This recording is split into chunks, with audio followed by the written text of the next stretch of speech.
இன்றைய வேத ஆராய்ச்சி வேளையிலும் பங்கு பெற இருக்கின்ற உங்கள் யாவரையும் தூய மத்திய தமிழாலய சார்பிலே வாழ்த்துகிறேன், வரவேற்கிறேன்.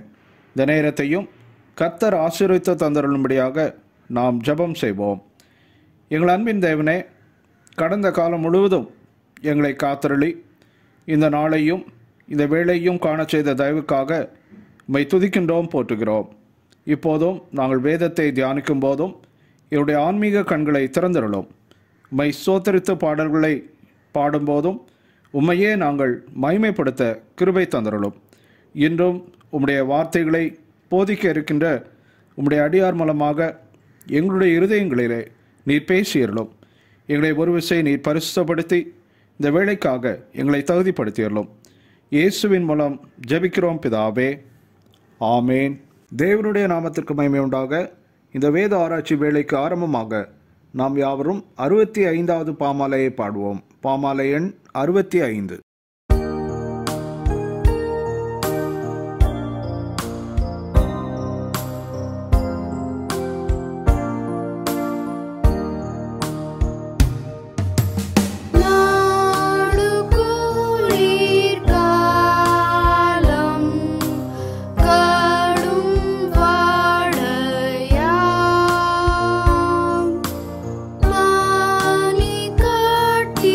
Pole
இப்போதும் வேத பாடம் வாசிக்கப்படும். வாசிக்கும்படியாக தெரிந்து கொள்ளப்பட்ட வேத பாடம் ரோமர் 14 அதிகாரம் வசனங்கள் 5 முதல் 12 முடிய. Romans chapter 14 verses 5 to 12. அன்றியும் ஒருவன் ஒரு நாளை மற்றொரு நாளிலும் விசேஷமாக எண்ணுகிறான், வேறொருவன் எல்லா நாட்களையும் சரியாக எண்ணுகிறான். அவனவன் தன் மனதிலே முழு நிச்சயத்தை உடையவனாயிருக்க கடவன். நாட்களை விசேஷித்துக் கொள்ளுகிறவன் கர்த்தருக்கென்று விசேஷித்துக் கொள்ளுகிறான். நாட்களை விசேஷித்துக் கொள்ளாதவனும் கர்த்தருக்கென்று விசேஷித்துக் கொள்ளாதிருக்கிறான். புசிக்கிறவன் தேவனுக்கு ஸ்தோத்திரம் செலுத்துகிறபடியால் கர்த்தருக்கென்று புசிக்கிறான். புசியாதிருக்கிறவனும் கர்த்தருக்கென்று புசியாதிருந்து தேவனுக்கு ஸ்தோத்திரம் செலுத்துகிறான். நம்மில் ஒருவனும் தனக்கென்று பிழைக்கிறதும் இல்லை, ஒருவனும் தனக்கென்று மரிக்கிறதும் இல்லை. நாம் பிழைத்தாலும் கர்த்தருக்கென்று பிழைக்கிறோம், நாம் மரித்தாலும் கர்த்தருக்கென்று மரிக்கிறோம். ஆகையால் பிழைத்தாலும் மரித்தாலும் நாம் கர்த்தருடையவர்களாயிருக்கிறோம். கிறிஸ்துவும் மரித்தோர் மேலும் ஜீவனுள்ளோர் மேலும் ஆண்டவராயிருக்கும் பொருட்டு மரித்தும் எழுந்தும் பிழைத்தும் இருக்கிறார்.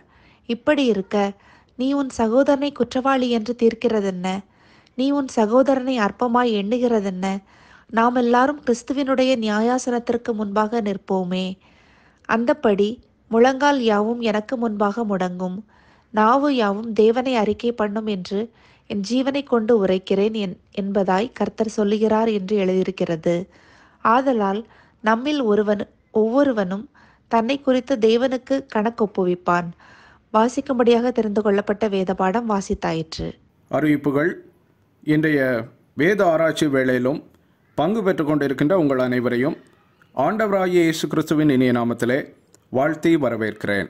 இப்போதும் இந்த வேத ஆராய்ச்சி வேளையிலும் நம்ம மத்தியிலே தேவனுடைய செய்தியை பகிர்ந்து கொள்ள இருக்கும் ரெவரண்ட் டாக்டர் ஸ்டான்லி ஜோன்ஸ் அவர்களை ஆலய சார்பிலே வாழ்த்தி வரவேற்கிறேன். அவர்கள் பூனாவில் இயங்கி வரும் யூபிஎஸ்ஸிலே நியூ டெஸ்டமெண்ட் டிபார்ட்மெண்ட்டிலே ப்ரொஃபஸராக இருந்து தேவனுடைய ஊழியங்களை செய்து வருகிறார்கள். திரும்பவும் தேவனுடைய நாமத்துக்கு மகிமை உண்டாக நாம் யாவரும் 31வது கீர்த்தனையை பாடுவோம். கீர்த்தனை எண் 31.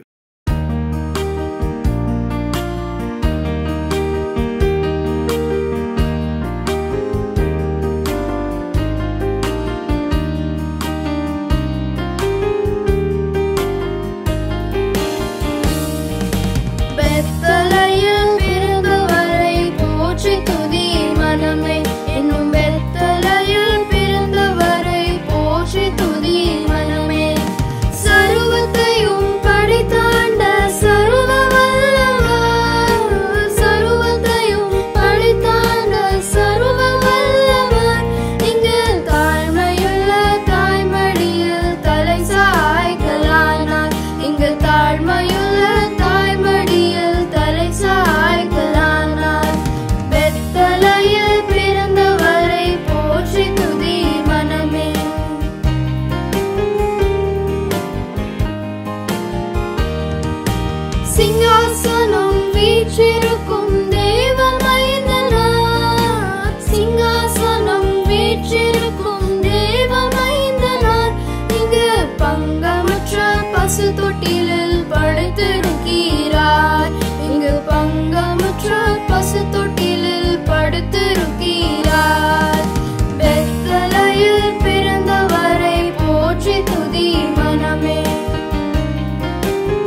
இவ்வளவாய் அன்பு வைத்த எம்பெருமானை, இவ்வளவாய் அன்பு வைத்த எம்பெருமானை நாம் எண்ணமுடன் போய் துதிக்க ஏகிடுவோமே, நாம் எண்ணமுடன் போய் துதிக்க ஏகிடுவோமே. பெத்தலையில் பிறந்தவரை போற்றி துதி மனமே, இன்னும் பெத்தலையில் பிறந்தவரை போற்றி துதி மனமே.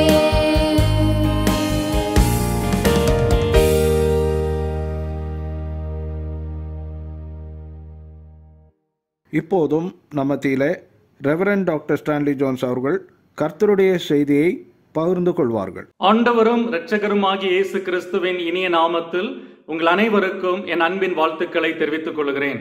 மறுபடியுமாய் இந்த வேத ஆராய்ச்சி கூடுகையில் கலந்து கொண்டு கர்த்தருடைய வார்த்தையை உங்களோடு பகிர்ந்து கொள்வதற்கு கிடைத்த இந்த வாய்ப்புக்காக ஆண்டவரை ஸ்தோத்திரிக்கிறேன். இந்த வாய்ப்பை கொடுத்த திருச்சபையின் போதகர் அவர்களுக்கும், நிர்வாக குழு உறுப்பினர்கள் மற்றும் விசுவாசிகள் அனைவருக்கும் என் நன்றியை தெரிவித்துக் கொள்கிறேன். கடந்த முறை நாம் ரோமர் 14ஆம் அதிகாரம் முதல் 4 வசனங்களில் இருந்து ரோமாபுரி திருச்சபை ஆதி விசுவாசிகளிடத்தில் காணப்பட்ட உணவு பழக்க வழக்கங்கள் தொடர்பான கருத்து வேறுபாடுகளை எப்படி கையாள்வது என்று பவுல் போதிப்பதை கற்றுக்கொண்டோம். விசுவாசத்திலே பலவீனமானவர்களை நாம் சேர்த்து கொண்டு அவர்களை பலப்படுத்தி விசுவாசத்திலே அவர்கள் வளருவதற்கு நாம் உதவி செய்ய வேண்டும். வேத வசனத்திலே தெளிவாக சொல்லப்படாத காரியங்களை குறித்து கருத்து வேறுபாடு இருக்கும் என்றால் அதை பெரிதுபடுத்தாமல் அடிப்படை சத்தியங்களுக்கு கீழ்ப்படிய வேண்டும் என்று கற்றுக்கொண்டோம். இன்று அதன் தொடர்ச்சியான ரோமர் 14ஆம் அதிகாரம் 5 - 12 வசனங்களை நம்முடைய சிந்தனைக்காக எடுத்துக்கொள்வோம். இங்கு ரோமாபுரியில் உள்ள விசுவாசிகள் ஒருவரை ஒருவர் தவறாக நியாயம் தீர்த்து கொண்டிருந்த 2வது பிரச்சனையை குறித்து பவுல் பேசுகிறார். என்ன பிரச்சனை? சிலர் சில நாட்களை புனிதமான நாட்களாக கருதினார்கள், மற்றவர்கள் எல்லா நாட்களையும் ஒரே போல கருதினார்கள். இவர்களில் யார் செய்வது சரியானது என்ற கருத்து வேறுபாடு ஏற்பட்டது. ரோமாபுரி திருச்சபையில் இருந்த பெரும்பாலான விசுவாசிகள் யூத மதத்திலிருந்து இயேசுவை இரட்சகராக ஏற்றுக்கொண்டவர்கள். இவர்கள் 7ஆம் நாளான ஓய்வு நாள் மற்றும் யூத பண்டிகைகளை விசேஷித்த நாட்களாக கருதினார்கள். இவர்கள் இயேசுவை இரட்சகராக ஏற்றுக்கொண்ட போதும் தலைமுறை தலைமுறையாக அனுசரித்து வந்த பாரம்பரிய நாட்களை உடனடியாக கைவிட முடியவில்லை. எனவே அவர்களுக்கு 7ஆம் நாளும் யூதர்களின் பண்டிகை நாட்களும் முக்கியமாக தெரிந்தது. நாட்களை கடைபிடிக்காமல் இருப்பது விசுவாச துரோகம் என்று நினைத்தார்கள். ஆனால் இன்னொரு பக்கத்தில் புறஜாதி கிறிஸ்தவர்களும், அதாவது யூதர் அல்லாத கிரேக்க விசுவாசிகளும் சில யூத விசுவாசிகளும் இப்படிப்பட்ட அனுசரிப்புகள், அதாவது நாட்களை கடைபிடிப்பது விசுவாசத்தினால் ரட்சிப்பு என்ற எளிய கொள்கைக்கு மாறாக இருக்கிறது என்று வாதிட்டார்கள். ரட்சிப்பு விசுவாசத்தினால் வருவதால் நாட்களை அனுசரிக்கிற சடங்குகள் தேவையற்றது, அதை பின்பற்ற வேண்டிய அவசியமில்லை என்று கருதினார்கள். நாம் பழைய உடன்படிக்கையின் சடங்குகளுக்கும் சடங்காச்சாரங்களுக்கும் விடுதலையாக்கப்பட்டு நாம் புது உடன்படிக்கையின் காலத்தில் வாழ்வதால் நாட்களை அனுசரிக்கிற பாரம்பரியங்கள் தேவையற்றது என்று நினைத்தார்கள். இப்படிப்பட்ட சூழலில் 2 பிரிவுகளாக காணப்பட்ட ரோமாபுரி விசுவாசிகள் ஒருவரை ஒருவர் பரிகாசம் பண்ணுவதற்கும் நியாயம் தீர்ப்பதற்கும் முந்திக் கொண்டார்கள். நாட்களை கடைபிடித்த யூதர்கள் கடைபிடிக்காத கிரேக்க விசுவாசிகளை இகழ்ந்தார்கள். அதே போல நாட்களை கடைபிடிக்காத கிரேக்க விசுவாசிகள் யூதர்களை நியாயம் தீர்த்தார்கள். இந்த சூழலில் பவுல் 10ஆம் வசனத்தில் 2 தரப்பினரையும் கண்டிக்கிறார். இப்படி இருக்க நீ உன் சகோதரனை குற்றவாளி என்று தீர்க்கிறதென்ன? நீ உன் சகோதரனை அற்பமாய் எண்ணுகிறதென்ன?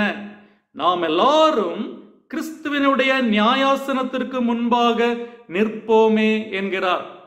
நீ உன் சகோதரனை குற்றவாளி என்று தீர்க்கிறதென்ன என்பது யூத விசுவாசிகளுக்கு பவுல் கொடுக்கும் எச்சரிக்கை. அதே போல நீ உன் சகோதரனை அற்பமா எண்ணுகிறது என்ன என்பது கிரேக்க விசுவாசிகளுக்கு பவுல் கொடுக்கும் எச்சரிக்கை. நாம் இங்கு கவனிக்க வேண்டிய விஷயம், பவுல் இங்கு இரு தரப்பினரையும் கண்டிக்கிறார். ஒரு தரப்போடு சேர்ந்து, அதாவது நாட்களை அனுசரிக்கிற யூதர்கள் பக்கமாகவோ அல்லது கடைபிடிக்காத புறஜாதியார் பக்கமாகவோ சேர்ந்து மற்றவர்களை குற்றப்படுத்துவதற்கு பதிலாக இங்கு இரண்டு தரப்பினரையும் கவனமாக இருக்க பவுல் கேட்டுக்கொள்கிறார். யூதரை பார்த்து நீ உன் சகோதரனை குற்றவாளி என்று தீர்க்கிறதென்ன என்றும், புறஜாதியாரை அல்லது கிரேக்கரை பார்த்து நீ உன் சகோதரனை அற்பமா எண்ணுகிறதென்ன என்றும் பவுல் கடிந்து கொள்கிறார். கடந்த மாதம் கற்றுக்கொண்ட உணவு பழக்க வழக்கங்கள் தொடர்பான பிரச்சனையில் பவுல் ஒரு தரப்பினரை பலவீனமானவர்கள் என்று குறிப்பிடுகிறார் என்று பார்த்தோம். ஆனால் இங்கு நாட்களை அனுசரிக்கிற விஷயத்தில் பவுல் யாரையும் பலவீனமானவர்கள் என்றோ அல்லது பலம் உள்ளவர்கள் என்றோ குறிப்பிடவில்லை. ஆனால் கலாத்திய திருச்சபைக்கு எழுதும் போது கலாத்தியர் 4ஆம் அதிகாரம் 9-11 வசனங்களில் பவுல் நாட்களை கை கொண்டவர்களை கடுமையாக கடிந்து கொண்டார் என்று பார்க்கிறோம். கலாத்தியர் 4ஆம் அதிகாரம் 9-11 வசனங்களை நான் உங்களுக்கு வாசிக்கிறேன். இப்போதோ நீங்கள் தேவனை அறிந்திருக்க அல்லது தேவனாலே அறியப்பட்டிருக்க பலனற்றதும் வெறுமையானதுமான அவ்வழிபாடுகளுக்கு நீங்கள் மறுபடியும் திரும்பி மறுபடியும் அவைகளுக்கு அடிமைப்படும்படி விரும்புகிறதெப்படி? நாட்களையும் மாதங்களையும் காலங்களையும் வருஷங்களையும் பார்க்கிறீர்களே, நான் உங்களுக்காக பிரயாசப்பட்டது வீணாய் போயிட்டோ என்று உங்களை குறித்து பயந்திருக்கிறேன் என்று கலாத்திய திருச்சபை விசுவாசிகளை பவுல் கடிந்து கொள்கிறார். எனவே இந்த வசனத்திலிருந்து நாட்களை அனுசரிக்கிறவர்களை பலவீனமானவர்கள் என்றும் அனுசரிக்காதவர்கள் பலம் உள்ளவர்கள் என்றும் நாம் புரிந்து கொள்ளலாம். ஆனால் நமக்கு இங்கு வருகிற இன்னொரு கேள்வி, கலாத்தியாவில் இருந்த விசுவாசிகள் நாட்களை கடைபிடித்ததற்கு எதிர்ப்பு தெரிவித்த பவுல் ரோமாபுரியில் இருந்த விசுவாசிகள் நாட்களை கடைபிடித்ததற்கு எதிர்ப்பு தெரிவிக்காமல் அவர்களை ஏற்றுக்கொள்ள வேண்டும் என்று கூறுவது ஏன் என்ற கேள்வி நமக்கு எழும்பலாம். பவுல் இப்படி சொல்வதற்கான காரணம், கலாத்தியா திரு சபையில் யூதர்களின் பரிசுத்த நாட்கள் உட்பட மோசேயின் நியாயப்பிரமாணத்தை கை கொள்வது இரட்சிப்பிற்கான முன் நிபந்தனையாக போதிக்கப்பட்டது. அதாவது மோசேயின் நியாயப்பிரமாணத்தை கை கொள்ளாமல் இரட்சிப்பு இல்லை, நாட்களை கடைபிடிக்காமல் இரட்சிப்பு இல்லை என்று போதிக்கப்பட்டது.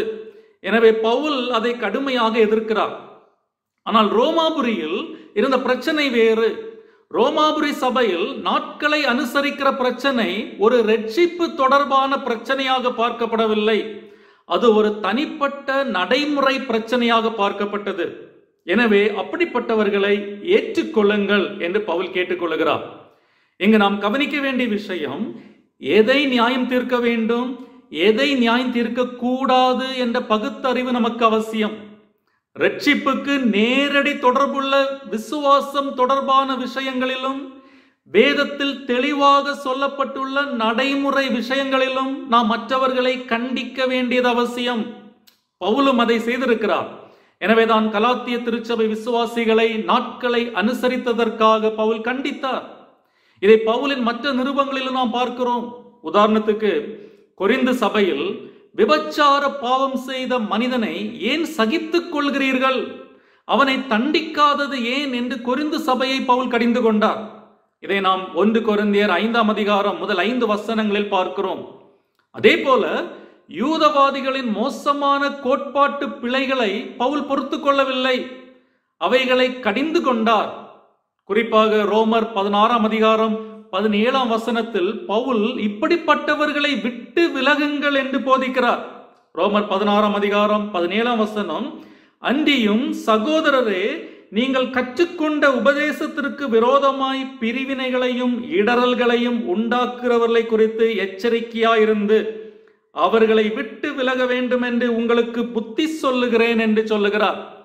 எனவே இரட்சிப்புக்கு அத்தியாவசியமான கோட்பாட்டு சத்தியங்களில் பிழை ஏற்படும் போது மற்றவர்களை கண்டிக்காமல் இருப்பது தவறு. அதே போல வேதம் பாவம் என்று கண்டிக்கிற திட்டமான விஷயங்களில் மற்றவர்களை நாம் கண்டிக்க வேண்டியது அவசியம். ஆனால் இரட்சிப்புக்கு நேரடி தொடர்பில்லாத நடைமுறை ஒழுக்கங்களிலும் வேதம் திட்டமாக பாவம் என்று சொல்லாத தனிப்பட்ட நடைமுறை விஷயங்களிலும் மற்ற விசுவாசிகளை நாம் நியாயம் தீர்க்க கூடாது. நாம் ஏன் மற்றவர்களை நியாயம் தீர்க்க கூடாது என்பதற்கு பவுல் தொடர்ந்து 4 காரணங்களை கொடுக்கிறார். அவைகளை நாம் தொடர்ந்து பார்க்கலாம். முதல் காரணம், நாம் ஏன் மற்றவர்களை நியாயம் தீர்க்க கூடாது என்பதற்கு பவுல் சொல்லும் முதல் காரணம், நாம் எல்லாருமே கர்த்தரை மகிமைப்படுத்துகிறோம். நாம் எல்லாருமே கர்த்தரை மகிமைப்படுத்துகிறோம். நாட்களை விசேஷித்துக் கொள்ளுகிறவனும் நாட்களை விசேஷித்துக் கொள்ளாதவனும் கர்த்தருக்கென்று அதை செய்கிறான். எனவே நாம் அவர்களை நியாயம் தீர்க்க கூடாது. 5-6 வசனங்களை நான் உங்களுக்கு வாசிக்கிறேன். அன்றியும் ஒருவன் ஒரு நாளை மற்றொரு நாளிலும் விசேஷமாக எண்ணுகிறான், வேறொருவன் எல்லா நாட்களையும் சரியாக எண்ணுகிறான். அவனவன் தன் தன் மனதிலே முழு நிச்சயத்தை உடையவனாயிருக்க கடவன். நாட்களை விசேஷித்துக் கொள்ளுகிறவன் கர்த்தருக்கென்று விசேஷித்துக் கொள்ளுகிறான். நாட்களை விசேஷித்துக் கொள்ளாதவனும் கர்த்தருக்கென்று விசேஷித்துக் கொள்ளாதிருக்கிறான். புசிக்கிறவன் தேவனுக்கு ஸ்தோத்திரம் செலுத்துகிறபடியால் கர்த்தருக்கென்று புசிக்கிறான். புசியாதிருக்கிறவனும் கர்த்தருக்கென்று புசியாதிருந்து தேவனுக்கு ஸ்தோத்திரம் செலுத்துகிறான். ஒருவன் ஒரு நாளை மற்றொரு நாளிலும் விசேஷமாக எண்ணுகிறான், வேறொருவன் எல்லா நாட்களையும் சரியாக எண்ணுகிறான். அவனவன் தன் தன் மனதிலே முழு நிச்சயத்தை உடையவனாயிருக்க கடவன் என்று பவுல் இந்த பகுதியை ஆரம்பிக்கிறார். இங்கு அவனவன் தன் தன் மனதிலே முழு நிச்சயத்தை உடையவனாயிருக்க கடவன் என்ற வசனத்தை தவறாக புரிந்து கொள்ளக்கூடும்.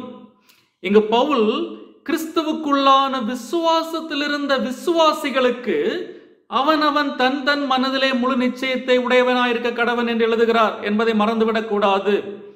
இங்கு அவ்விசுவாசிகளை பார்த்து அவனவன் தன் தன் மனதில் நிச்சயித்துக் கொண்டபடி நடக்கட்டும் என்று சொல்லவில்லை. இங்கு கிறிஸ்துவை இரட்சகராக ஏற்றுக்கொண்டு சபையில் அங்கமாயிருக்கிற விசுவாசிகளை பார்த்து இப்படி சொல்லுகிறார். ரட்சிப்புக்கு தொடர்பில்லாத நடைமுறை பிரச்சனைகள் உங்களை பிரிக்க இடம் கொடுக்காதீர்கள். இப்படிப்பட்ட காரியங்கள் உங்கள் சபையில் பிரிவினையை கொண்டு வராமல் பார்த்து கொள்ளுங்கள் என்பது பவுலின் வாதம். நாட்களை விசேஷித்தல் வேதத்தில் தெளிவாக சொல்லப்படாத ஒரு நடைமுறை பிரச்சனை. எனவே பவுல் அவனவன் தன் தன் மனதிலே முழு நிச்சயத்தை உடையவனாயிருக்க கடவன் என்று கூறுகிறார். ஆனால் இதே கருத்தை ரட்சிப்புக்கு நேரடி தொடர்புடைய விஷயங்களுக்கு பவுல் சொல்லி இருக்க மாட்டார். உதாரணத்துக்கு, ஒரு சபையில் ஒரு பிரிவினர் விபச்சாரம், வேசித்தனம் பாவம் என்று நினைக்கிறார்கள். மற்றவர்கள் அதில் எந்த பிரச்சனையும் இல்லை, அது பாவம் அல்ல என்று நினைக்கிறார்கள் என்று வைத்துக் கொள்வோம். பவுல் அவர்களை பார்த்து ஒவ்வொருவரும் தன் தன் மனதில் நிச்சயித்துக் கொண்டபடி நடக்கட்டும் என்று சொல்லி இருப்பார் என்று நினைக்கிறீர்களா? இல்லை, அப்படி சொல்லி இருக்க மாட்டார். காரணம், விபச்சாரம், வேசித்தனம் பாவம் என்று வேதம் தெளிவாக கண்டிக்கிறது. அதை யார் செய்தாலும் பாவம் தான், அவர்களை கண்டிக்க வேண்டும். அதே போல ஒரு சபையில் சிலர் விசுவாசத்தினால் நீதிமான்களாக்கப்பட்டோம் என்று விசுவாசிக்கிறார்கள். மற்றவர்கள் நம்முடைய நற்கிரியைகளினால் நீதிமான்களாக்கப்பட்டோம் என்று நினைக்கிறார்கள் என்று வைத்துக் கொள்வோம். பவுல் அவர்களை பார்த்து ஒவ்வொருவரும் தன் தன் மனதில் நிச்சயித்துக் கொண்டபடி நடக்கட்டும் என்று சொல்லுவார் என்று நினைக்கிறீர்களா? கண்டிப்பாக இல்லை. காரணம், விசுவாசத்தினால் ரட்சிப்பு என்ற போதனை வேதம் தெளிவாக போதிக்கிறது. அதில் சமரசம் கிடையாது. எனவே வேதம் தெளிவாக சொல்லும் கட்டளைகளை அல்லது ரட்சிப்புக்கான அடிப்படை சத்தியங்களில் ஒருவர் தவறு செய்யும் போது அவர்களை கண்டிக்காமல் இருப்பது தவறு. ஆனால் வேதாகமம் குறிப்பிட்ட கட்டளைகளையோ அல்லது தெளிவான போதனைகளையோ கொடுக்காத அத்தியாவசியமற்ற விஷயங்களை பவுல் இங்கே குறிப்பிடுகிறார் என்பதை நாம் புரிந்து கொள்ள வேண்டும். சில உணவு வகைகள் நல்லது என்று நினைக்கிறார்கள், மற்றவர்கள் எல்லா உணவு வகைகளும் நல்லது என்று நினைக்கிறார்கள். அவன் மன விருப்பத்தின்படி இருக்க நாம் அனுமதிக்க வேண்டும். அதே போல சிலர் சில நாட்களை விசேஷமாக நினைக்கிறார்கள், மற்றவர்கள் எல்லா நாட்களையும் விசேஷமாக நினைக்கிறார்கள். அவரவர் மன விருப்பத்தின்படி இருக்க நாம் அனுமதிக்க வேண்டும். காரணம், இந்த அத்தியாவசியமற்ற விஷயங்கள் ஒருவரின் ரட்சிப்பை பாதிக்காது என்பது பவுலின் வாதம். எனவே நாம் 6ஆம் வசனத்தில் நாட்களை விசேஷித்துக் கொள்ளுகிறவன் கர்த்தருக்கென்று விசேஷித்துக் கொள்ளுகிறான், நாட்களை விசேஷித்துக் கொள்ளாதவனும் கர்த்தருக்கென்று விசேஷித்துக் கொள்ளாதிருக்கிறான் என்று பவுல் கூறுகிறார். அதாவது நாட்களை விசேஷித்துக் கொள்ளுகிறவர்களும் விசேஷித்துக் கொள்ளாதவர்களும் 2 பேரும் கிறிஸ்துவின் விசுவாசத்தின் அடிப்படையில் தேவனால் ஏற்றுக்கொள்ளப்பட்டவர்கள். 2 பேரும் தேவனை பிரியப்படுத்த பிரயாசப்படுகிறார்கள். 2 பேரும் கர்த்தரை மகிமைப்படுத்துகிறார்கள். 2 பேரையும் ஆண்டவர் ஏற்றுக்கொண்டிருக்கிறார். எனவே இந்த விஷயத்தில் ஒருவரை ஒருவர் நியாயம் தீர்க்க கூடாது. இரண்டாவதாக, நாம் ஏன் மற்றவர்களை நியாயம் தீர்க்க கூடாது என்பதற்கு பவுல் கொடுக்கும் இரண்டாவது காரணம், நாம் இருவருமே கர்த்தருடையவர்களாயிருக்கிறோம். நாம் இருவருமே கர்த்தருடையவர்களாயிருக்கிறோம். 7 to 9 வசனங்கள், 7-8 வசனங்களை நான் உங்களுக்கு வாசிக்கிறேன். நம்மில் ஒருவனும் தனக்கென்று பிழைக்கிறதும் இல்லை, ஒருவனும் தனக்கென்று மரிக்கிறதும் இல்லை. நாம் பிழைத்தாலும் கர்த்தருக்கென்று பிழைக்கிறோம், நாம் மரித்தாலும் கர்த்தருக்கென்று மரிக்கிறோம். ஆகையால் பிழைத்தாலும் மரித்தாலும் நாம் கர்த்தருடையவர்களாயிருக்கிறோம். நாம் பிழைத்தாலும் மரித்தாலும் நாம் கர்த்தருடையவர்களாயிருக்கிறோம். இந்த வசனங்களில் திரும்ப திரும்ப பவுல் அழுத்தமாக சொல்லும் ஒரு வார்த்தை கர்த்தருக்கென்று. கர்த்தருக்கென்று பிழைக்கிறோம், கர்த்தருக்கென்று மரிக்கிறோம், கர்த்தருடையவர்களாயிருக்கிறோம். யார் யார்? 2 பிரிவினரும். நாட்களை அனுசரிக்கிறவர்களும் அனுசரிக்காதவர்களும் கர்த்தருக்கென்று பிழைக்கிறோம், கர்த்தருக்கென்று மரிக்கிறோம், கர்த்தருடையவர்களாயிருக்கிறோம். அதாவது எல்லா விசுவாசிகளும் கர்த்தருக்குரியவர்கள் என்பதை ஒரு முறை கூட பவுல் நினைவுபடுத்துகிறார். நம் சக விசுவாசிகளை கர்த்தர் தனக்கு சொந்தமாக ஏற்றுக்கொண்டிருக்கும் போது நாம் ஏன் அவர்களை நியாயம் தீர்க்கிறோம்? நாமும் அவர்களை ஏற்றுக்கொள்ள வேண்டும் என்பது பவுலின் வாதம். தொடர்ந்து 9ஆம் வசனத்தில் பவுல் கிறிஸ்துவும் மரித்தோர் மேலும் ஜீவனுள்ளோர் மேலும் ஆண்டவராய் இருக்கும் பொருட்டு மரித்தும் எழுந்தும் பிழைத்தும் இருக்கிறார் என்று கூறுகிறார். மற்றொருவரின் வேலைக்காரனை நியாயம் தீர்ப்பது முறையல்ல என்பதை 4ஆம் வசனத்தில் ஏற்கனவே நிறுவிய பவுல் இப்பொழுது கிறிஸ்து எல்லாவற்றின் மீதும் ஆண்டவர் என்று நிறுவுகிறார். உயிருள்ளவர் மற்றும் இறந்தவர் எல்லாருக்கும் அவரே ஆண்டவர். எனவே மற்றொருவரின் ஊழியக்காரனை நியாயம் தீர்ப்பது முறை அல்ல என்றால் கிறிஸ்து எல்லாருக்கும் ஆண்டவர் என்பதால் யாரையும் நாம் நியாயம் தீர்க்க முடியாது. மூன்றாவதாக, நாம் ஏன் மற்றவர்களை நியாயம் தீர்க்க கூடாது என்பதற்கு பவுல் கொடுக்கும் 3வது காரணம், நாம் சகோதரர்களாக இருக்கிறோம். நாம் சகோதரர்களாக இருக்கிறோம். 10ஆம் வசனத்தின் முதல் பகுதி இப்படி இருக்க, நீ உன் சகோதரனை குற்றவாளி என்று தீர்க்கிறது என்ன? நீ உன் சகோதரனை அற்பமாய் எண்ணுகிறது என்ன? விசுவாசிகளாகிய நாம் ஒரு குடும்பமாய் இருக்கிறோம் என்பதை விளக்க பவுல் இங்கு சகோதரன் என்ற வார்த்தையை பயன்படுத்துகிறார். பவுலின் நிருபங்களில் சகோதரன் என்ற வார்த்தை கிறிஸ்துவுக்குள் இருக்கும் விசுவாசிகளை குறிக்க பயன்படுத்தப்பட்டது. நாம் ஒரு குடும்பமாக இருக்கிறோம் என்பதை பவுல் விசுவாசிகளுக்கு நினைப்பூட்டுகிறார். நாம் பெரும்பாலும் குடும்பம் என்று வரும்போது நம்மோடு கருத்து ஒத்துப்போகாதவர்களையும் சகித்துக் கொள்கிறோம், ஏற்றுக்கொள்கிறோம் இல்லையா? உதாரணத்துக்கு, நீங்கள் சமீபத்தில் கலந்து கொண்ட ஒரு குடும்ப நிகழ்ச்சியை நினைத்து பாருங்கள். பெரும்பாலான நேரங்களில் நம்மோடு கருத்து வேறுபடுகிற ஒரு நபராவது அங்கு இருந்திருப்பார்கள். ஆனாலும் குடும்பம் என்று வரும்போது அவர்களை நேசிக்கிறோம், அவர்களோடு உணவு பரிமாறிக்கொள்ளுகிறோம், அவர்களோடு நிகழ்ச்சிகளில் பங்கெடுக்கிறோம், அவர்களை ஏற்றுக்கொள்கிறோம்.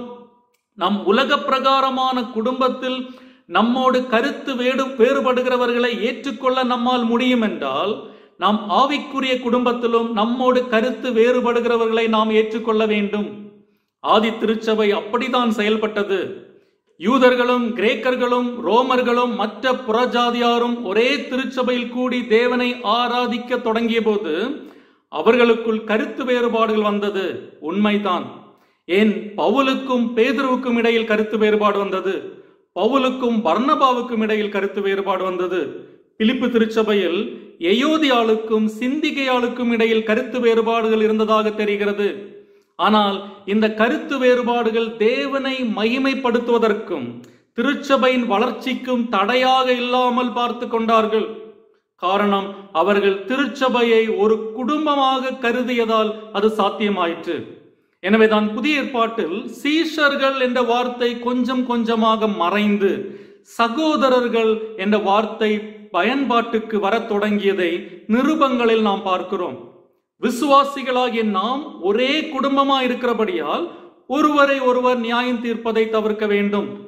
நான்காவதாக, கடைசியாக, நாம் ஏன் மற்றவர்களை நியாயம் தீர்க்க கூடாது என்பதற்கு பவுல் கொடுக்கும் 4வது காரணம், நாம் எல்லாருமே நியாயம் தீர்க்கப்படுவோம். நாம் எல்லாருமே நியாயம் தீர்க்கப்படுவோம். 10-12 வசனங்கள், 10-12 வசனங்களை நான் உங்களுக்கு வாசிக்கிறேன். நாம் எல்லாரும் கிறிஸ்துவினுடைய நியாயாசனத்திற்கு முன்பாக நிற்போமே. அந்தபடி முழங்கால் யாவும் எனக்கு முன்பாக முடங்கும், நாவு யாவும் தேவனை அறிக்கை பண்ணும் என்று என் ஜீவனை கொண்டு உரைக்கிறேன் என்பதாய் கர்த்தர் சொல்லுகிறார் என்று எழுதியிருக்கிறது. ஆதலால் நம்மில் ஒவ்வொருவனும் தன்னை குறித்து தேவனுக்கு கணக்கு ஒப்புவிப்பான். நம்மில் ஒவ்வொருவனும் தன்னை குறித்து தேவனுக்கு கணக்கு ஒப்புவிப்பான். நாம் எல்லாரும் கிறிஸ்துவனுடைய நியாயாசனத்திற்கு முன்பாக நியாய தீர்ப்புக்காக நிற்போம். நாம் நீதிபதிகள் அல்ல. நீதிபதிக்கு முன்பாக நியாய தீர்ப்புக்காக வரிசையில் நிற்கிற ஒருவர் தான் என்பதை பவுல் திரும்பவும் இங்கு நினைவுபடுத்துகிறார். நியாயாசனம் முன்பாக நிற்கிற மக்கள் கூட்டத்தின் காட்சி ரோமாபுரி விசுவாசிகளுக்கு பழக்கப்பட்ட ஒரு காட்சியாக இருந்திருக்கும். காரணம், பவுலின் நாட்களில் ரோம பேரரசின் தலைநகரான ரோமாபுரி பட்டணத்தில் மக்கள் நீதிக்காக நீண்ட வரிசையில் நீதிமன்றங்களில் காத்து கிடந்தார்கள். அப்படி பவுலின் நாட்களில் இருந்த ரோமானிய நீதிமன்றங்களின் முன்பு மக்கள் நின்றது போல ஒரு நாளிலே நீங்களும் நானும் நமது நித்திய தீர்ப்பை பெறுவதற்காக தேவனுடைய நியாயாசனத்திற்கு முன்பாக நிற்போம் என்ற உணர்வு நமக்கு இருக்க வேண்டும்.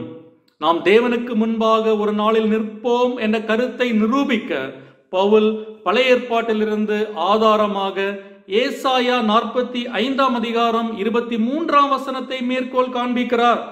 அந்தபடி முழங்கால் யாவும் எனக்கு முன்பாக முடங்கும், நாவு யாவும் தேவனை அறிக்கை பண்ணும் என்று என் ஜீவனை கொண்டு உரைக்கிறேன் என்பதாய் கர்த்தர் சொல்லுகிறார் என்று எழுதியிருக்கிறது என்று ஏசாயா 45:23 பவுல் 11 வசனத்தில் மேற்கோள் காட்டுகிறார். இந்த வசனம் கர்த்தரே மெய்யான ஒரே தேவன் என்று ஒவ்வொருவரும் ஒப்புக்கொள்ளும் காலம் வரும் என்று கூறுகிறது. இது நாம் நியாய தீர்ப்பின் நாளில் அவருக்கு முன்பாக நிற்கும் போது நடைபெறும் என்பது பவுலின் வாதம். நாம் ஒவ்வொருவரும் இப்போது கர்த்தரை ஏற்றுக்கொள்ள மறுப்பவர்களும் கூட நியாய தீர்ப்பு நாளில் அவருக்கு முன்பாக மண்டியிடுவார்கள் என்பதுதான் இங்கு பவுல் சொல்லும் கருத்து. ஒரு நாளில் தேவனின் தீர்ப்பை கேட்க ஒருவர் பின் ஒருவராக நியாயாசனத்திற்கு முன் நாமும் வரிசையில் நிற்போம். அப்படி வரிசையில் நிற்கும் போது நம்மோடு வரிசையில் நிற்கிற இன்னொரு நபரை நாம் எப்படி நியாயம் தீர்ப்பது? தேவனுடைய நியாய தீர்ப்புக்கு முன்பாக நம்முடைய நியாய தீர்ப்பு செல்லுபடியாகாது. எனவே 12 வசனத்தில் ஆதலால் நம்மில் ஒவ்வொருவனும் தன்னை குறித்து தேவனுக்கு கணக்கு ஒப்புவிப்பான் என்று கூறி இந்த பகுதியை பவுல் முடிக்கிறார். நாம் இன்னொருவரை குறித்து கணக்கு ஒப்புவிக்க போவதில்லை, அல்லது இன்னொருவர் நம்மை குறித்து கணக்கு ஒப்புவிக்க போவதில்லை. நாம் ஒவ்வொருவரும் நம்மை குறித்து தேவனுக்கு கணக்கு ஒப்புவிப்போம். இந்த சத்தியத்தை இயேசு பேதுருவுக்கு ஒரு முறை கற்றுக் கொடுத்தார். யோவான் 21 இயேசுவின் உயிர்த்தெழுதலுக்கு பின் திபேரியா கடலருகே இயேசு தன் சீஷர்களுக்கு தரிசனமானார். அப்போது இயேசு தன்னை மறுதலித்த பேதுருவிடம் பேசுவதற்கு அந்த சந்தர்ப்பத்தை பயன்படுத்தி கொண்டார். நீ என் ஆடுகளை மேய்ப்பாயாக என்றும் இன்னவிதமான மரணத்தினாலே அவன் தேவனை மகிமைப்படுத்த போகிறான் என்பதையும் இயேசு அவனுக்கு தெரியப்படுத்தினவுடன் பேதுரு திரும்பி பார்த்து அருகே நின்று கொண்டிருந்த யோவானை குறித்து, ஆண்டவரே, இவன் காரியம் என்ன என்று கேட்டான். அதற்கு இயேசு என்ன சொன்னார் தெரியுமா? நான் வரும் அளவும் இவன் இருக்க எனக்கு சித்தமானால் உனக்கு என்ன, நீ என்னை பின்பற்றி வா என்றார். அதாவது மற்றவர்களை பற்றி கவலைப்படுவதை நிறுத்திவிட்டு உன்னை குறித்து கவலைப்படு என்று இயேசு சொன்னார். நியாய தீர்ப்பு நாளில் நாம் வரிசையில் நிற்கும் போது நம் சகோதரரின் தவறுகளை பற்றி கவலைப்படாமல் நம்முடைய சொந்த தவறுகளை உணர்ந்திருப்போம். அந்த பரலோக கண்ணோட்டத்தை நாம் இப்போது ஏற்றுக்கொள்வது நல்லது. நம் சகோதரின் கண்ணில் உள்ள துரும்பை பற்றி குற்றம் சொல்வதற்கு பதிலாக நம் சொந்த கண்ணில் உள்ள உத்திரத்தை பார்க்க பழகிக்கொள்ள வேண்டும். வேதத்தில் தீர்க்கமாய் சொல்லப்படாத நடைமுறை பழக்க வழக்கங்களில் கருத்து வேறுபாடு வரும்போது நாம் ஏன் மற்றவர்களை நியாயம் தீர்க்க கூடாது என்பதற்கு 4 காரணங்களை பார்த்தோம். 1, நாம் எல்லாருமே தேவனை மகிமைப்படுத்த பிரயாசப்படுகிறோம். 2, நாம் எல்லாருமே கர்த்தருக்குரியவர்களாக இருக்கிறோம். 3, நாம் கிறிஸ்துவுக்குள் சகோதர சகோதரிகளாக இருக்கிறோம். 4, நாம் எல்லாரும் கர்த்தரால் நியாயம் தீர்க்கப்படுவோம். இந்த காரணங்களுக்காக நாம் நம் சக விசுவாசிகளை நியாயம் தீர்க்க கூடாது. மீண்டுமாக இங்கு உபதேச அடிப்படையிலான கருத்து வேறுபாடுகளை அல்ல, நடைமுறை பழக்க வழக்கங்கள் தொடர்பான கருத்து வேறுபாடுகளை குறித்து பவுல் குறிப்பிடுகிறார் என்பதை நாம் புரிந்து கொள்ள வேண்டும். விசுவாச பிழைகள் ஒரு விசுவாசியினிடத்தில் காணப்படும் என்றால் நாம் பக்குவமாக அந்த நபரை திருத்த வேண்டியது நம்முடைய கடமை. அதில் சமரசம் செய்யக்கூடாது. ஆனால் அதே வேளையில் நடைமுறை அத்தியாவசியமற்ற விஷயங்களில் நாம் ஒருவரை ஒருவர் நியாயம் தீர்க்கக்கூடாது. சரி, அப்படியானால் ஓய்வு நாளை அனுசரிக்கிற விஷயத்தை குறித்து வேதத்தின் நிலைப்பாடு என்ன? ஓய்வு நாள் கட்டளையை பொறுத்தவரை மோசேயின் காலத்திற்கு முன் 7ஆம் நாளை கர்த்தருக்கு பரிசுத்தமாக ஆசரிக்க வேண்டும் என்ற கட்டளையோ உதாரணமோ யாருக்கும் கொடுக்கப்படவில்லை. விருத்த சேதனத்தை குறித்து தேவன் ஆபிரகாமுக்கு கட்டளையிட்டார். ஆனால் அவர் ஓய்வு நாளை கடைபிடிப்பதை பற்றி ஆபிரகாமுக்கு கட்டளை கொடுக்கவில்லை. ஆனால் மோசேயின் காலத்தில் ஓய்வு நாள் குறித்த கட்டளை இஸ்ரவேல் ஜனங்களுக்கு கொடுக்கப்பட்டது. எனவே யூதர்கள் 7ஆம் நாள் ஓய்வு நாளுக்கு அதிக முக்கியத்துவம் கொடுத்தார்கள். எந்த அளவிற்கு முக்கியத்துவம் கொடுத்தார்கள் என்றால், ஓய்வு நாளில் தற்காப்புக்கு கூட போர் செய்வதை தவிர்த்தார்களாம். தாங்கள் மாண்டு போகும் சூழல் ஏற்பட்டாலும் போர் செய்வதை தவிர்த்தார்கள் என்று சரித்திரம் கூறுகிறது. அந்த அளவுக்கு ஓய்வு நாளுக்கு முக்கியத்துவம் கொடுத்தார்கள். ஆனால் புதிய ஏற்பாட்டில் 7ஆம் நாளுக்கு பதிலாக இயேசு உயிர்த்தெழுந்த முதல் நாளை ஓய்வு நாளாக ஆதி விசுவாசிகள் ஆசரிக்க ஆரம்பித்தார்கள். ஆதி திருச்சபையினர் வாரத்தின் முதல் நாளில் கூடி தேவனை ஆராதித்தார்கள் என்று புதிய ஏற்பாட்டில் பல இடங்களில் நாம் பார்க்கிறோம். இது கிறிஸ்து முதல் நாளில் உயிர்த்தெழுந்தார் என்ற காரணத்தினால் ஏற்பட்ட மாற்றம். கர்த்தராகிய இயேசு எழுந்தருளிய முதல் ஞாயிற்றுக்கிழமையும் அதற்கு அடுத்த ஞாயிற்றுக்கிழமையும் இயேசு சீஷர்களுக்கு பிரத்யேகமாக தோன்றினார் என்பது நாம் வேதத்தில் பார்க்கும் சத்தியம். இதன் அடிப்படையில் கிறிஸ்துவின் உயிர்த்தெழுதலுக்கு சாட்சியளிக்கும் விதமாக ஆதி விசுவாசிகள் வாரத்தின் முதல் நாள் கூடி ஆராதித்தார்கள். அப்போஸ்தலன் யோவான் கர்த்தருடைய நாளை வெளிப்படுத்துதல் 1ஆம் அதிகாரம் 10ஆம் வசனத்தில் குறிப்பிடுகிறார்.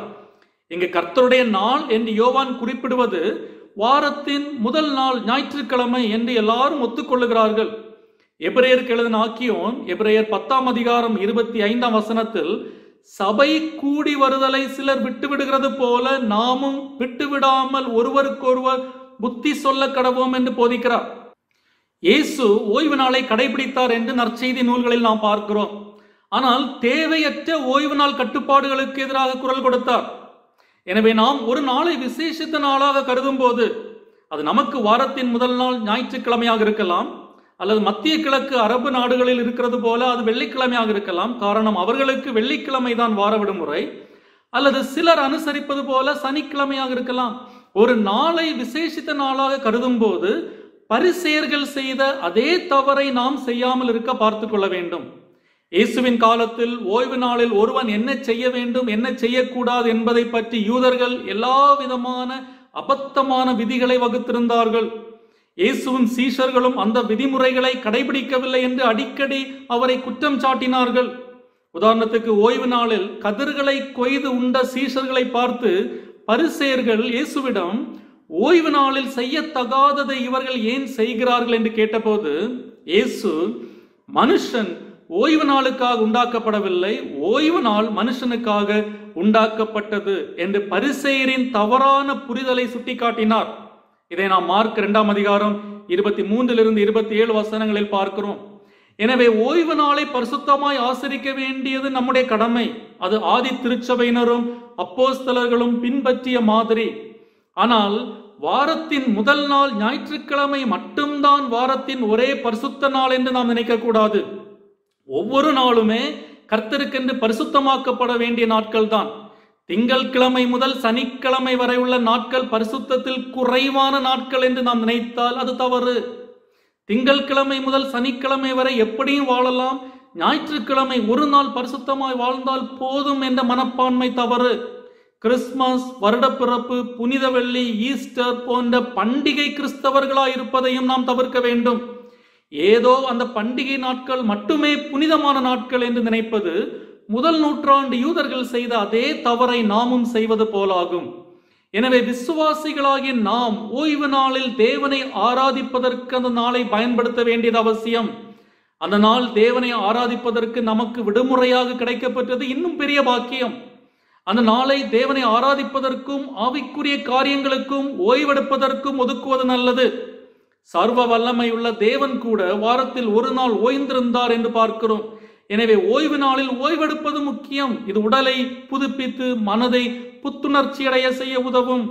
வாரத்தின் மற்ற அலுவலக நாட்களில் நாம் செய்ய முடியாத விதத்தில் கர்த்தருடைய நாளில் அவரை ஆராதிக்க பயன்படுத்துவது நல்லது. அன்று உங்கள் சாதாரண வேலைகளை ஒதுக்கி வைத்துவிட்டு சபை ஆராதனையில் கலந்து கொள்வது, வேதம் வாசிப்பது, ஜெபிப்பது போன்ற ஆவிக்குரிய காரியங்களுக்கு அதிக நேரத்தை செலவிடுங்கள். கிறிஸ்தவ ஐக்கியங்களில் பங்கு பெறுங்கள். ஆண்டவருடன் உங்கள் வாழ்க்கையை புதுப்பிக்கும் காரியங்களை செய்யுங்கள். ஆனால் ஓய்வு நாளில் இவைகள் அனுமதிக்கப்பட்டவை, இவைகள் அனுமதிக்கப்படாதவை, இவைகள் செய்ய வேண்டும், இவைகள் செய்யக்கூடாது என்ற தேவையற்ற விதிமுறைகளை பட்டியலிட்டு அதை மற்றவர்கள் மேல் திணித்து அதை கடைபிடிக்காதவர்கள் பாவிகள், அவிசுவாசிகள் என்று நியாயம் தீர்க்கும் போக்கை நாம் கைவிட வேண்டும். நம்முடைய அத்தியாவசிய தேவைகளை அன்று செய்வது பாவம், அது கட்டளையை மீறுவது என்று கற்பிக்கும் ஓரத்திற்கு நாம் சென்றுவிடக்கூடாது. எனவே பவுல் நாட்களை கடைபிடிக்கிற விஷயத்தில் ஓரளவு சுதந்திரத்தை அனுமதித்தார். முக்கியமாக அவனவன் தன் மனதிலே முழு நிச்சயத்தை உடையவனாயிருக்க கடவன் என்று கூறுகிறார். அதாவது நீங்கள் செய்வதை ஒரு பழக்கமாகவோ ஒரு சடங்காகவோ, மற்றவர்கள் செய்கிறார்கள் எனவே நானும் செய்கிறேன் என்றோ, அல்லது மற்றவர்கள் கட்டாயப்படுத்துகிறார்கள் எனவே நான் செய்கிறேன் என்றோ, அல்லது மற்றவர்களை பிரியப்படுத்த நான் செய்கிறேன் என்றோ இல்லாமல் நீங்கள் செய்வதை உங்கள் மனதின் முழு நிச்சயத்தோடு செய்ய வேண்டும். நீங்கள் எதை செய்தாலும் அது தேவனை மைமைப்படுத்துகிறது என்ற நம்பிக்கையில் செய்ய வேண்டும். குறிப்பிட்ட நாட்களை கை கொள்வதும் கை கொள்ளாததும் பிரச்சனை அல்ல. மாறாக நாம் எதை செய்தாலும், விசேஷித்த நாட்களை கை கொண்டாலும் கை கொள்ளாவிட்டாலும், நாம் செய்யும் எல்லாவற்றிலும் தேவனை மகிமைப்படுத்துவது முக்கியம். 1 கொரிந்தியர் 10:31 பவுல் சொல்வது போல, நீங்கள் புசித்தாலும் குடித்தாலும் எதை செய்தாலும் எல்லாவற்றையும் தேவனுடைய மகிமைக்கென்று செய்யுங்கள். இதுதான் பவுல் இங்கு கற்றுத்தரும் சத்தியம். வேதத்தில் தீர்க்கமாய் சொல்லப்படாத நடைமுறை பழக்க வழக்கங்களில் கருத்து வேறுபாடு வரும்போது நாம் நம் சக விசுவாசிகளை ஏற்றுக்கொள்ள வேண்டும். நியாயம் தீர்க்க கூடாது. காரணம், அவர்களும் தேவனை மகிமைப்படுத்துகிறார்கள், அவர்களும் கர்த்தருக்குரியவர்களாக இருக்கிறார்கள், அவர்களும் நம்முடைய ஆவிக்குரிய குடும்பத்தின் அங்கத்தினராக இருக்கிறார்கள். நாம் எல்லாருமே ஒரு நாள் கர்த்தரால் நியாயம் தீர்க்கப்படுவோம்.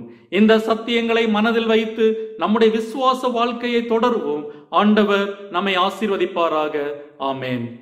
இப்போதும் நம்ம மத்தியிலே தேவனுடைய செய்தியை வழங்கிய ரெவரண்ட் டாக்டர் ஸ்டான்லி ஜோன்ஸ் அவர்களுக்கு ஆலய சார்பிலே நன்றிகளை தெரிவித்துக் கொள்கிறேன். தேவன் தாமே அவர்களை ஆசீர்வதிப்பாராக. தொடர்ந்து அவர்களுக்காக, அவருடைய குடும்பத்தினருக்காக, அவருடைய ஊழியங்களுக்காக ஜெபிக்கும்படியாக உங்களை அன்போடு கேட்டுக்கொள்கிறேன். இன்றைய வேத ஆராய்ச்சி வேளையிலும் கலந்து கொண்ட உங்கள் ஒவ்வொருவருக்கும் ஆலய சார்பிலே நன்றிகளை தெரிவித்துக் கொள்கிறேன். நாம் இப்போதும் இந்த வேலைக்காக தேவனுக்கு நன்றி சொல்லி ஜெபம் செய்வோம். எங்கள் அன்பின் கர்த்தாவே, இன்றைய வேத ஆராய்ச்சி வேலைக்காக உமக்கு நன்றிகளை ஏறெடுக்கிறோம். இதில் பங்கு பெற்ற யாவரையும் உமது வார்த்தைகளால் போஷித்து நிரப்பினதற்காக உம்மை துதிக்கின்றோம். இன்றும் உடைய வார்த்தைகளை எங்கள் மத்தியில் அருளிய ரெவரண்ட் டாக்டர் ஸ்டான்லி ஜோன்ஸ் அவர்களையும் அவருடைய குடும்பத்தினரையும் அவருடைய ஊழியங்களையும் ஆசீர்வதித்துள்ளோம். வருடத்தின் கடைசியிலே நாங்கள் நிற்கிறோம். இம்மட்டுமாக எங்களை காத்தமைக்காக உமக்கு நன்றி சொல்கிறோம். மேலும் வரும் புதிய ஆண்டையும் உடைய நன்மையாலும் கிருபையாலும் முடிசூட்டியர்களும் உடைய பிள்ளைகள் யாவரையும் சகல தீங்குகளுக்கும் மோசங்களுக்கும் விலக்கி காத்து கொண்டுள்ளோம். எங்களை தாழ்த்தி உடைய திருப்பாதத்திலே சமர்ப்பணம் செய்கிறோம். பொறுப்பேற்று வழி நடத்தியுள்ளோம். இயேசுவின் மூலம் கேட்கிறோம் பிதாவே. ஆமேன். நம்முடைய கர்த்தராகிய இயேசு கிறிஸ்துவினுடைய கிருபையும் தேவனுடைய அன்பும் பரிசுத்த ஆவியினுடைய ஐக்கியமும் நம் அனைவரோடும் கூட எப்போதைக்கும் இருப்பதாக. ஆமேன்.